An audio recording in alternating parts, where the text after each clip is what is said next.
Mig minut i 2 quarts d'11, ja tenim aquí amb nosaltres l'Ireneu Castillo. El farem passar, som-hi.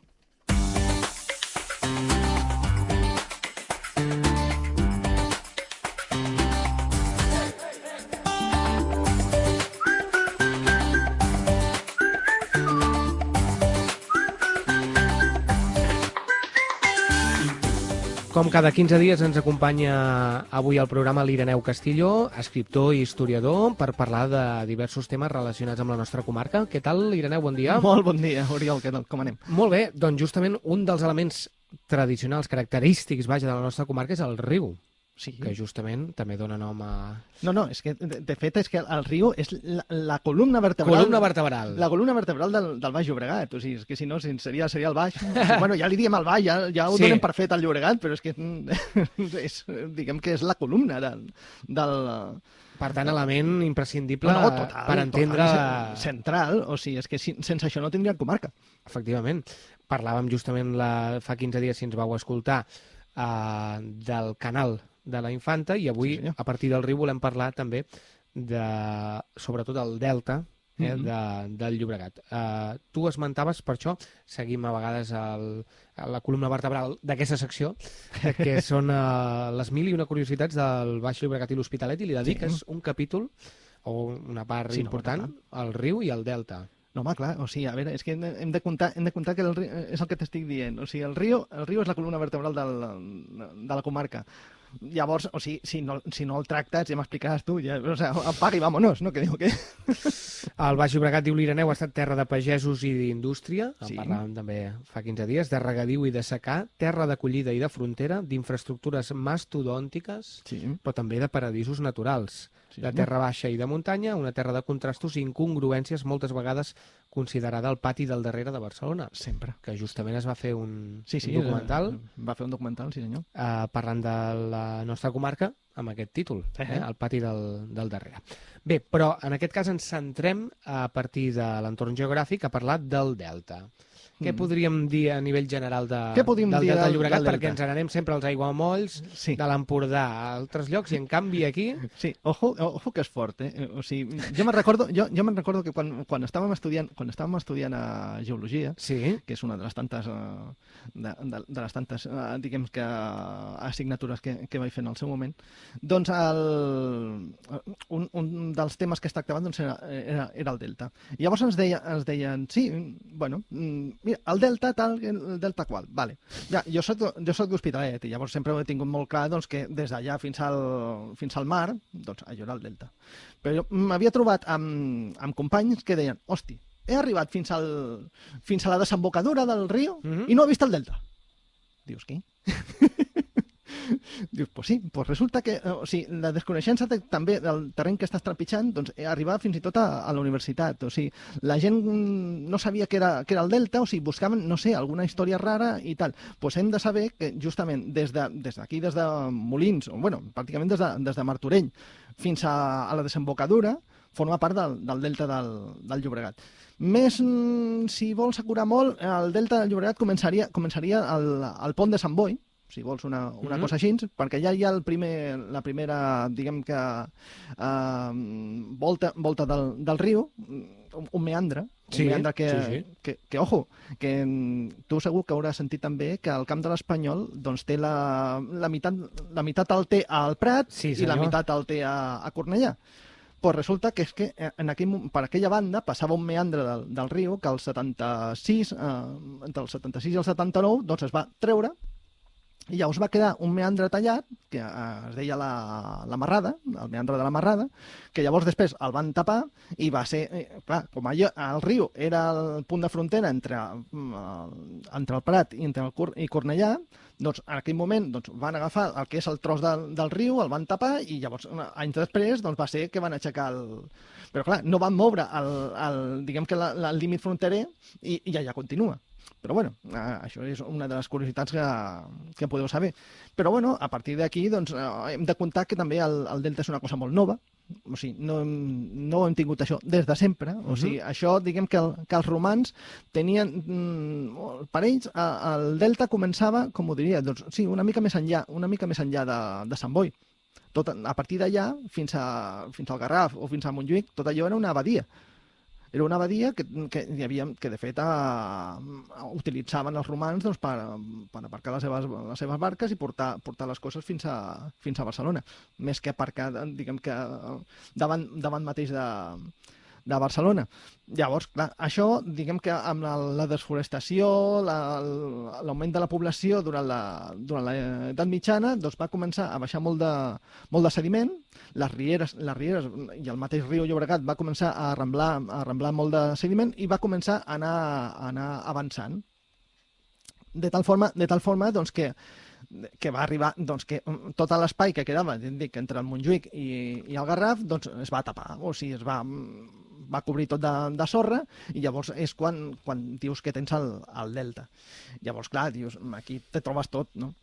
Com està molt a prop de Barcelona, llavors el que deien doncs, que s'ha convertit en diguem que el pati darrere, perquè ja que tenies això, doncs ha començat a posar tot el que no volia Barcelona. No? Per exemple, ens parles, en el llibre també hi podem comentar, de l'illa de Banyols. Sí. Això és el Prat. Això és el Prat, sí. Sí, era el que diem, o sigui, el riu, quan arribava, o sigui, en ser un delta significa allò que és un terme com molt pla. Sí. O sigui, de fet, una de les característiques que tenia el delta que té el delta del Llobregat és que és extremadament pla. De tal forma que el riu, quan arriba doncs, a Sant Boi, doncs, dius cap on va, o cap aquí, cap a l'esquerra, cap a la dreta, tant se fa. Comença a fer giravoltes fins que arriba al mar. Llavors, disposaven al seu moment, doncs, segons quan venia una riuada, llavors agafava, sortia de mare i buscava la millor sortida en aquell moment. De tal forma doncs, que el riu doncs, ha tingut zones, o sigui, ha tingut diversos cursos fins on arribaven a la desembocadura. La illa de Banyols doncs, era una d'aquestes illes que quedava entre una sortida antiga i la sortida moderna, de tal forma que quan pujava o hi havia alguna riuada especialment forta, doncs resulta que quedava aïllada perquè funcionava a l'antic tros i al nou. De tal forma que bueno, sí, doncs, aquí es va desenvolupar doncs, diguem que el Prat i tota aquesta zona, que de fet Banyols l'únic que significa són llacunes, llacunes, que d'aquí ve el nom de Banyoles o Banyols de la Marenda o coses així. Justament parles de diverses llacunes, o l'estany de la Murtra, a Gavall, l'estany de la Ricarda al Prat. Exacte.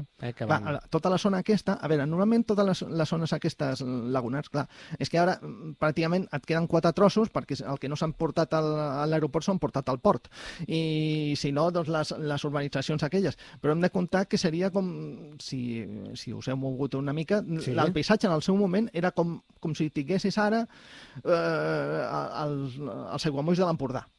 Seria un paisatge molt similar al que havia aquí abans de tota la urbanització i tota la industrialització i tot això, el que hi ha ara en aquella zona, que per cert m'agrada molt aquella zona, justament, a lo millor diguem una mica romàntic, però m'agrada aquella per veure com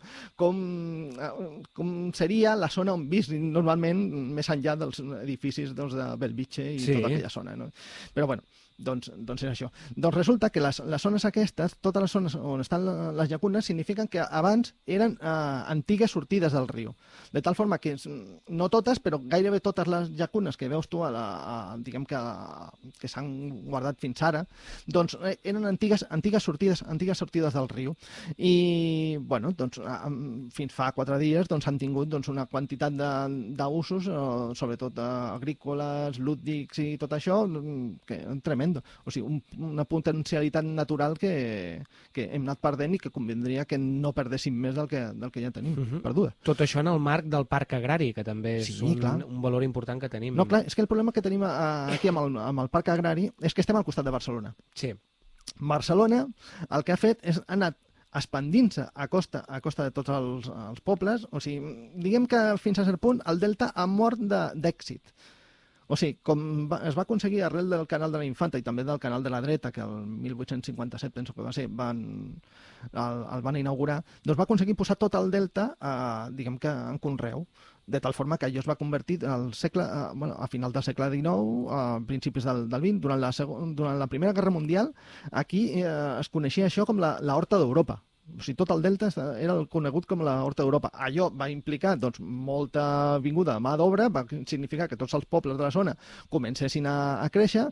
A Barcelona es va aprofitar de tot això perquè era la capital, va començar a venir molta gent i la seva mateixa expansió és la que ha anat endarrerint, o sigui, tirant cap enrere tot el que és l'espai natural o l'espai de, diguem que a tocar de la ciutat. De tal forma que s'ha posat tot això, clar, totes les infraestructures, el port, l'aeroport, les autovies, les autopistes, tot s'ha posat cap a aquesta banda, perquè clar, has de donar sortida a la població de Barcelona i ha significat que tot el que és agricultura o diguem que usos tradicionals del delta i paratges naturals, doncs que hagi quedat cada cop més arraconat. Clar, llavors, treball com diguem que conservador del que és el parc agrari i tal, doncs és que són vitals. O sigui, aquí, com es va comentar l'altre dia en una conferència, o sigui, cada tros que no es construeix és un guany. O sigui, és una lluita. Llavors, jo crec que lo del canal, el que és el parc agrari és necessari i hauríem d'eixamplar-ho, quasi bé. I també tenim a tocar, ara ho estàvem esmentant, doncs aquest parc natural del Delta del Llobregat, que justament és això. Moltes escoles hi havíem anat, sí. O els instituts, que també fan visites. Sí, no, clar, i que val la pena perquè ja esmentes que el 2005 es va formar el Consorci per la Protecció, justament, sí. I la gestió dels espais naturals del Delta. Bueno, i ara està molt bé perquè fins fa 4 dies no es podies anar amb la bicicleta. Jo me'n recordo que per anar d'Hospitalet al Prat, per la que és la vora del riu, havia de fer filigranes. O sigui, autèntiques filigranes. Ara, pràcticament, doncs, agafes aquí la vora del riu, agafes la bicicleta i pots arribar-te fins a la platja, si vols. Llavors, tot això és un guany de cara a la gent, o sigui, perquè és el que comentàvem, que no pots estimar res que no coneguis. Llavors, si tu veus tot el que és, tots els espais naturals que tinguis aquí, des dels aiguamolls aquests que us han fet aquí al davant, fins a baix, que puguis anar-te a banyar a la platja del Prat, que als anys 80 allò semblava les platges d'allà de Tenerife, això tot de sorra negra, que dius, mare del senyor. Sí, això aquí ho he vist i que ho veieu. Doncs és un dels valors naturals que té la comarca i que s'han de potenciar i que la gent ho ha de conèixer. Home, de fet, també parles de la platja de Castelldefels, deies del Prat, però Gavà, sí. Castelldefels... No, clar, és que... Escolta, estan cada vegada més plenes, No, Déu-n'hi-do, si ja estaven als anys 60, que de fet, diguem que la platja de Barcelona sempre ha estat la Castelldefels, o sigui, fins que no va arribar les Olimpiades, i llavors es van obrir les de diguem que la Mar Vella i tota la zona aquesta, que tot allò era una façana industrial que no es feia servir per res, sempre havien anat la gent doncs, a les pinedes de Castelldefels amb els seus 600 i tot això. Amb la qual cosa, doncs, clar, era una zona lúdica de primer ordre i encara continua, diguem que actualitzada a les necessitats actuals, però és un dels grans valors de la comarca. Parles també d'espai lúdic, com a espai lúdic d'aquesta zona, la Pineda de Gavà? Sí, també. Doncs, Pineda de Gavà, Pineda de Castelldefels, que és això, que hi ha molta gent que pensa que es va plantar en allà fa 4 dies, no és tan clar, sembla que cap al segle XV i XVI doncs ja hi havia alguna cosa per allà, hi havia alguna pineda litoral, el que passa que sí, que és cap al finals del segle XIX, doncs es va en vistes de que l'aire doncs, sempre fa dunes i molestava doncs, el que són els conreus de la part de dins, doncs es va decidir doncs, d'augmentar aquella zona de pins doncs, amb noves plantacions i, clar, va fer una pineda d'aquelles doncs, tremendes. O sigui, jo encara me'n recordo quan anava de petit allà, que anaves allà amb els 600 i anaves a passar tot el dia. Doncs això és un record d'aquells diguem que només podem tenir la gent del baix. I tot això, com dèiem, emmarcat amb aquesta columna vertebral, el riu Llobregat, que també esmentes que ha tingut doncs, diverses inundacions, moltíssimes, en el transcurs de la seva història. Que són les inundacions, ara no els veiem, o sigui, perquè des que es va fer el pantà de la Baells i uns altres que s'han fet, doncs s'ha controlat, sobretot quan hi ha aiguats i tal. Però, clar, hem de comptar que el riu Llobregat és un riu mediterrani. Però sí, no hi ha més. De tal forma que significa doncs que avui pot anar sec i demà al matí doncs, et porta, surt de mare. O sigui, igual que en aquest, igual a la Tordera, igual al Ter, igual tots aquests. Llavors aquí hi ha un fotimer de riuades controlades i, diguem que, documentades des del segle, des dels romans, pràcticament. O sigui, cada any o 2 anys sempre n'hi havia alguna que sortia de mare i formava la de Cristo. Llavors, aquí, doncs, mira, la gent, justament dèiem que era gent de fang i tot això, era justament perquè, clar, se n'aprofitaven d'aquestes pujades, els rius, o sigui, tot el que era el delta acabava inundat, però això significava posar un dit de terra nova, que significava, doncs, fang i molta cosa, diguem que fertilitzant, i començava i donava un altre cop, diguem que vida a aquelles terres. O sigui, diguem que el riu sense les riuades, doncs, és el que tenim ara. O sigui, una cosa doncs, sense gràcia, no? Doncs el riu ha sigut el protagonista d'avui d'aquest espai de les curiositats del Baix amb l'Ireneu Castillo, el riu i el seu delta, i al qual us convidem també, que hi ha molta gent que ja va en bici, caminant, corrent... I que s'ha de promocionar encara molt més. I s'ha de promocionar. Així que, si teniu un espai al cap de setmana, aneu al delta. Sí. Al Parc Natural del Delta Llobregat. Ireneu, gràcies. Gràcies a vosaltres, ja ho sabeu. Fins la propera. Vinga, fins la propera. Gràcies.